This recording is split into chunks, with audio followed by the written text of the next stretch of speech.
Hi guys, welcome back.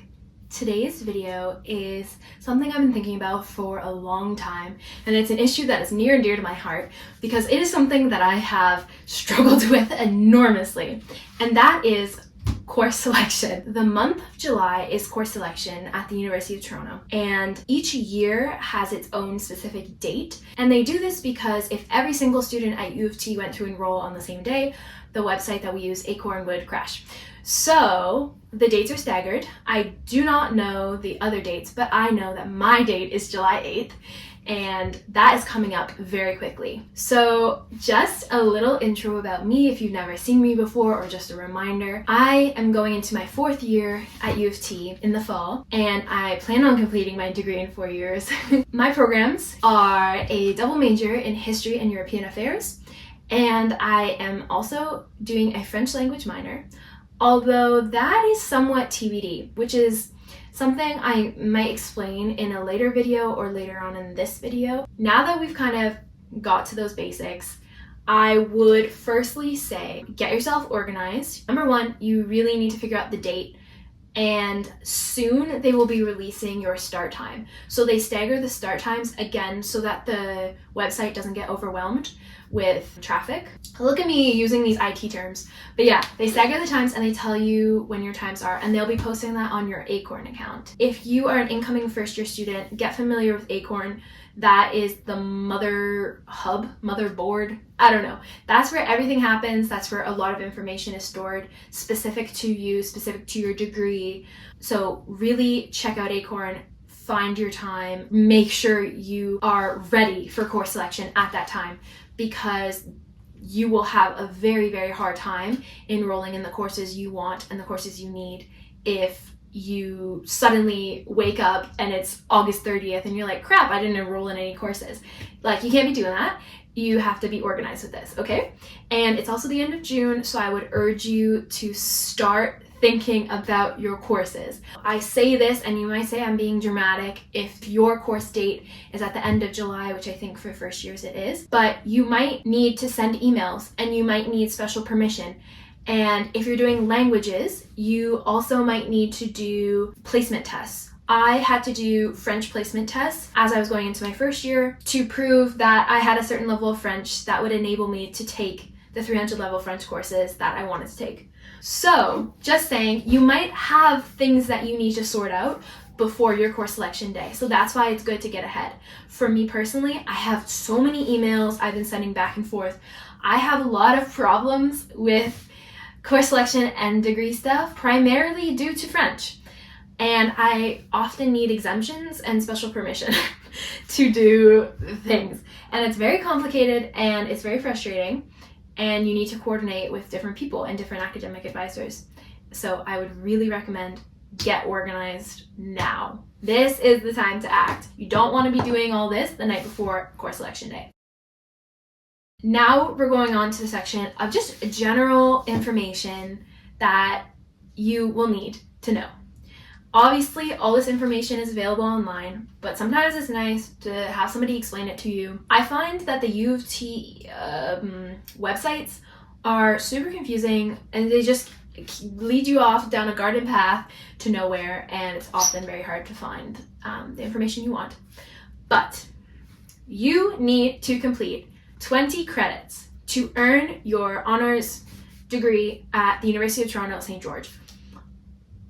That you need to know that. 20. That's that big number in your head. 20. The common way of completing this degree is in 4 years. Obviously, a lot of people don't do it in 4 years. Be that if you do stuff part-time, you have disabilities, whatever it may be, you don't have to do it in 4 years. There is no punishment for not doing it in 4 years. I'm just explaining to you that most people do it in 4 years. Although I have 3 friends that just graduated and they did their degree in 3 years because they had transfer credits from high school. I have friends who are going to do a 5th year because they take a smaller course load, whatever. It does not matter. It's up to you. Whatever you want to do, you do you. If you do your degree in 4 years, you are meant to do 5.0 credits per year. more or less. Now, courses can either be 1 full credit or a half credit. Courses that are a full credit are going to be the full academic year. At U of T, an academic year is divided into 2, and we have the fall semester and what they call the winter semester. Now, I think the idea that it's the winter semester is kind of confusing. I think it should be called the spring semester, but nobody's asking me. I'm not in charge. Fall semester goes from September to the end of December. That is the fall semester. Then the winter semester goes from January to April. The U of T academic year is divided into 2. The fall semester, the winter semester. Got it?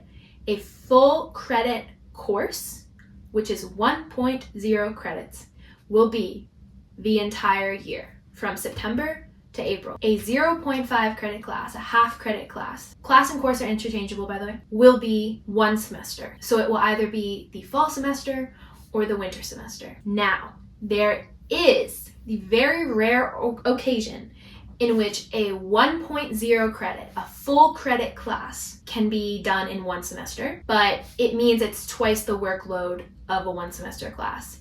So this has happened to me because I had a professor who needed to teach this class. Shout out to Robert. I love you, Robert. Robert is the best professor. But Robert was going off for a year on, is it called sabbatical? I think it's sabbatical. He was going off for a year to go write his new book on King Zog of Albania. And while he was off writing about King Zog, he obviously couldn't teach. And this is like the key class for the European Affairs program. So Robert needs to teach. But Robert was leaving in January, which is the winter semester. So he was only here for the fall semester. And so he condensed a 1.0 credit class into 1 semester. And it was twice the workload, which meant it was 2 lectures a week and 2 tutorials a week. And it was a lot of work, okay? It was really intense, but it's doable. It does happen. Sometimes you don't have a choice. I didn't have a choice. Robert was leaving. What was to be done? So yeah.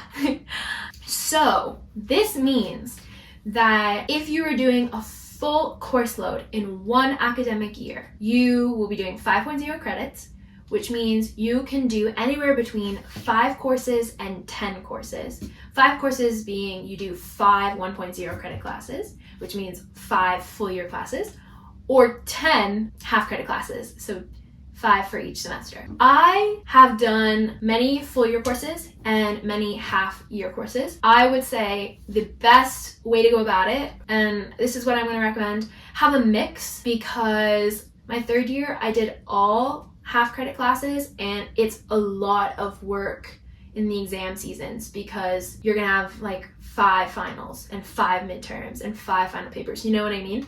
Whereas if you have a full credit class, things are just more spaced out. There is another kicker to this all. You can get 20 credits, but you need to make sure you're filling out your program requirements and your breadth requirements. These are two enormously important factors when you're picking your courses, because you can reach 20 credits and you can be like, oh my god, I made it to 20. Everybody, get my graduation cap, get me some flowers, bring out the champagne. But if you didn't fill your program requirements, you're not gonna graduate. And if you didn't fill your breadth requirements, but you filled all your program requirements and you made it to 20, you're not graduating. They're not giving you that diploma. I'm sorry to tell you. So this is really important, guys. You need to stay on track of it. You need to make sure you understand how to fill your breadth requirements. You need to make sure you understand how to fill your program requirements. All this information is online. I cannot give you specific advice on this, but yes. So really, you need to make sure you know these things. My biggest advice, nobody is holding your hand and nobody cares if you graduate. Not to be mean, but you're an adult. This is all on you. In high school, you had people checking in if you didn't come to class. Nobody does that. You had guidance counselors calling your parents being like, they're skipping class, they failed this test, they're gonna get a 70 in this class. Nobody's calling your parents. Nobody's calling even you. You are on your own and you need to be organized because of this. You will not graduate, and they won't tell you that until you're like, hey, am I graduating? They'll be like, oh, sorry, no, actually it looks like you still need to fill this. And you're gonna be like, crap, why didn't anybody warn me? Why didn't anybody tell me? I thought I had it all nailed down. They don't care. Like they care as people. Like it's not like they're bad people who are running the show, but it's on you.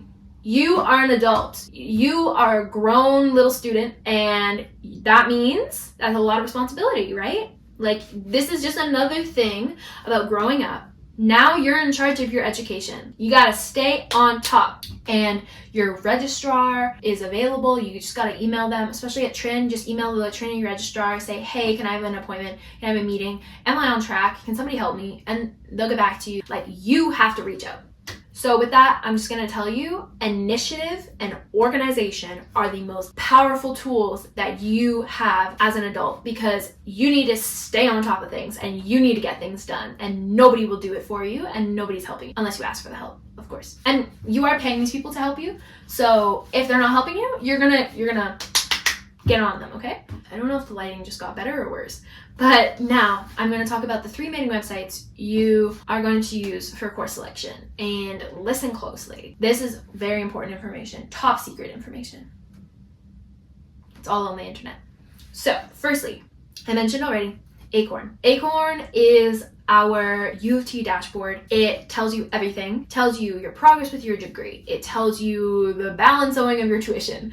It tells you so many different things. Acorn is very key. In the part that says courses, you go to courses and you type in the course code and you add it into your basket, I want to call it, but I don't think they call it a basket. Then on course selection day, you click enroll, and it's like that. Then we have the UofT course calendar. This is where it's going to have all your information on program requirements and course descriptions. This is really helpful because you might be like, all the course codes are the exact same. How am I going to know? This is where it tells you the descriptions. I think if they wanted to improve the course calendar, they could put the syllabi and all that stuff, but they're not that smart yet. It also tells you the breadth requirements. And like I said, this is a really important element to your degree and your time at UofT. If you don't get those breadth requirements, you're not graduating, guys. And then finally, Degree Explorer. You can access Degree Explorer through Acorn. There's a bridge, it tells you, oh, here, and you can also just type in UofT Degree Explorer. This is the most stress-inducing website I've ever seen in my freaking life. It shows you in a bar graph how close you are to filling your requirement. Yeah, that shit's stressful if you're looking at it and you're like, why did this course not count? Why is my bar so tiny when I thought I was almost done? Am I gonna graduate? That is a big thing. Am I gonna graduate? It's such a concern. It really is. The stress is in the heart. With Degree Explorer, I do recognize it's very overwhelming. In first year, I hardly touched it because it gave me the chills. It was about as traumatic as seeing an ex, I would say. But you just need a lot of exposure therapy. You need to fiddle around on it a lot and just get used to it. They also have a feature on Degree Explorer where you can make mock schedules and see do these courses work, la la la la la. I don't really use it for that. I use Google Docs to plan, but I probably just make my life more difficult than it has to be. Degree Explorer is how they tell you to do it. I will actually attach a link that they recently posted, the university posted on Instagram, that is a guide on how to do it. I found it to be too wordy. I didn't find it very helpful, which is why I'm making this video. But this is also just a very bare bones essentials, what you need to know. Because like I said, I make a lot of mistakes and I would hate to give you guys really detailed advice and I'm just completely wrong. And I'm like, oh guys, so sorry. Guess what? I'm not graduating either. I messed it up for myself too. Not even just for you guys. I messed it up for me too. There is a fourth website I would say is very commonly accessed in the course planning phase, and that is Rate My Prof. Rate My Prof is a website that you can search professors' names in. Now, through the UofT course calendar, it's not going to tell you who the professor is, but if you go to Acorn and you type in the course thing and you're adding it to your enrollment card and stuff, it will tell you the professor if it's already been decided. There are some courses where the professors are still TBD. But yeah,